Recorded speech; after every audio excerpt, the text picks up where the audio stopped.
Rock, paper, scissors. Hey everyone, this is KeyStrokes. I'm a senior software engineer at one of the FAANGs, and I love to solve these puzzle questions. Today we'll take a look at day 2 problem of Advent of Code 2022, which is about rock, paper, scissors. We made it through day 1 by finding out which elves have the most snacks, and now we are trying to set up our camp on the beach. And then of course, to figure out who will sleep closer to the snack storage, we have to go through a rock, paper, scissors tournament. So skipping through some of the stories, we are given an encrypted strategy guide from one of the elves, which will be our puzzle input. And while the elf was trying to explain how the guide works, the elf was called away. So looking at the text further, it looks like it will have X, Y, and Z, which all stands for rock, paper, and scissors. And the winner of the tournament is whoever scores the highest. And the total score will be the sum of the scores for each of the round. And seems like the score for a single round is the score for the shape we select, 1 for rock, 2 for paper, 3 for scissors, plus the score for the outcome of the round, which is 0 if we lost, 3 if we draw, and 6 if we win. So because the elf was called away, we are trying to make some assumptions here. So for this given input, where each line seems like a round, and what it says is, in the first round, your opponent will choose rock, which is A, and then we should choose paper, which is represented by Y. And paper beats rock, so we actually win. And then we get a score of 8, which is 2 for paper and 6 for winning. And looks like that's how all the rounds go. And in the end, we have to sum the results and the move that we made. And so the problem is asking what will our total score be if everything goes exactly according to the strategy guide that was given to us. Okay, so let's copy this example input and go to our IDE. Here I already have day 2 set up with the input, which I'll put in right here, and a solution.js file, which reads from that input file, and it converts it to a string and then splits on new line. And then I do a console log on whatever we read. So running this, we'll see we get AY, BX, and CZ. So if we further split this on space by mapping each element, so doing item.split on the space, our result becomes a 2D array with one move and the second move. And then each array represents a round basically. Okay, so first let's define the move points, which we learned about. So we learned that for X, which is rock, the point is 1. So let's call this rock. Then we have paper, and then we have scissor. So this becomes X, Y, and Z, and the points become 1, 2, and 3. And because we have to figure out what happens on a move, let's define those combinations. So let's define what a winning move means.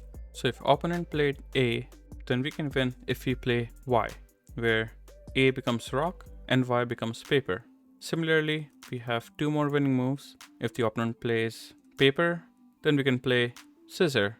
Or if they can play scissor, we can play rock. Next, let's define what's a drawing move. So copying this, for rock, we should play rock as well. For paper, we should play paper as well. And for scissor, we should play scissor and the Y. Okay, and then we need another variable where we can track the total points so far, which will be total points equal to 0. And now let's run a for loop on the moves that were given to us. So for each move of the guide that was given to us, we know that the first part of the move is the opponent's move, and then the second move is our move, and we can do it this way. Okay, then the first thing we need to do for a round is to add to our total points based on the move that we did. So we have this move points defined. So let's access what is our move, which is my move, and this should give us the points for our move. Next, let's try to add the points depending on if we win, lose, or draw. So if we have a winning move, and the winning move for an opponent move is given by accessing this object, and if this matches to what we played, then we made a winning move. So basically we can do total points plus equal to 6. That's for winning.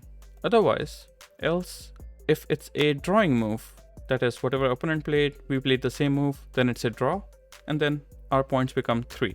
Otherwise, it's neither a win, neither a draw, so it has to be a lose. So our total points do not increase by anything. We can skip this line, but I like to have this for completeness. And then we can basically do console log of the total points. And if you run this program, we see we get 15. Let's see if this is what Advent of Code tells us as well. And yes, it is 15 right here. Let's try it for the puzzle input. So copying all of this, placing this in our input file and running the program. And we get this number. Let's try to put this in advent of code and hopefully this will succeed. And yes, that was the right answer. Let's go to part 2 now. Looks like things have changed now based on whatever the elf tells us whenever they are back. So the second column actually means how the round should end. That is, if we have X, it means we should lose, Y means it should draw, and Z means we should win. The total score is still calculated in the same way, but now we have to change our strategy because our understanding of second column was very different in part 1. So let's take a look at the first round. Our input was A and Y. So here's the first round covered. Our opponent will choose A, which is rock, and we had to make the round end in a draw, which was represented by Y.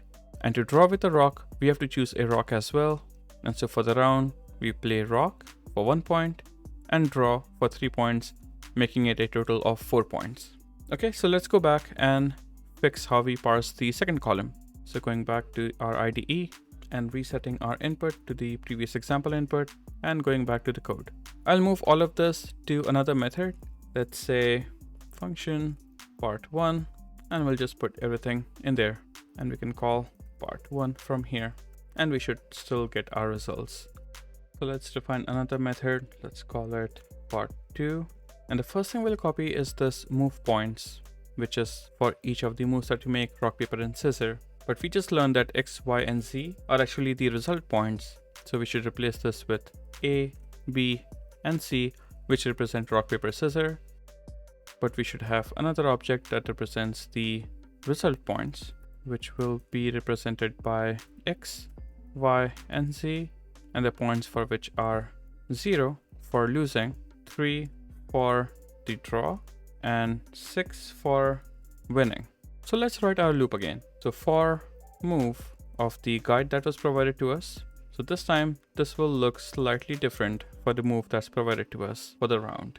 So the first thing is still the same, which is the opponent move. But the second thing is a result now and not our move. Now we need to somehow figure out what will our move be, which we can store in this variable called my move. We need something here which can take the opponent move and it can take the result that we have and give us the move which we should be making. And then we need another variable which is the total points. So let total points equal to 0, and then we'll simply add the total points based on the move, which will be coming from move points and the move that we make, and then from the result of the round, which will be coming from the results point and then the result that we have. Now let's talk about this something and what the something could be. So how about we define all the move combos that are possible? Let's make this an object, const move combo. So we can define what happens when somebody plays rock, similarly when someone plays paper, and the same for scissor. So let me just label these really quick, rock, paper, and scissor. So let's define the moves for all of these 3 different rock, paper, and scissors for losing, winning, and drawing. So we have 3 cases for each, which is X, which is for losing, then we have Y, which is for draw, and then we have Z for winning. Let me label this very quickly. So we have lose, draw, and win. So if the opponent plays rock, and if we want to lose, then we should play scissor, because rock beats scissor. So this becomes C, which is a scissor. Similarly, for rock, if you want the round to end in a draw, then we'll play rock as well. So this becomes A, which is rock. And then if you want to win the round, then we'll be playing paper, which is represented by B. So putting B here, we win this round. So for draw, we played rock, and for win, we played paper. So copying this again for paper and scissor. Now, if the opponent played paper and we want the round to end in a lose for us, then we'll have to play rock. So this becomes A. Now for drawing, we'll play paper, which becomes B. And for winning, we play scissor, which becomes C.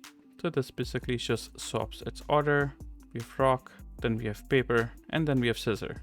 Now similarly, if the opponent played scissor, and if we want to lose, we'll be playing paper, which is represented by B. If you want the round to end in a draw, we'll be playing a scissor, which is represented by C. And then similarly, to win, we'll play rock, which is represented by A. Okay, so now we have our move combo, for which the first argument is the opponent's move, and then the result of the round, which gives us what we should be playing. This could be written in so many other ways. Because it was much more simple with only 3 moves, it made sense to just write it this way quickly. But anyhow, I think this will work for now. And now let's do console log of this total points that we have. So console.log of total points and calling part 2. Now if you run this program, we get 12 for part 2. Let's see if this is right from the example, which matches what the example tells us. So now let's try to run it for the actual input.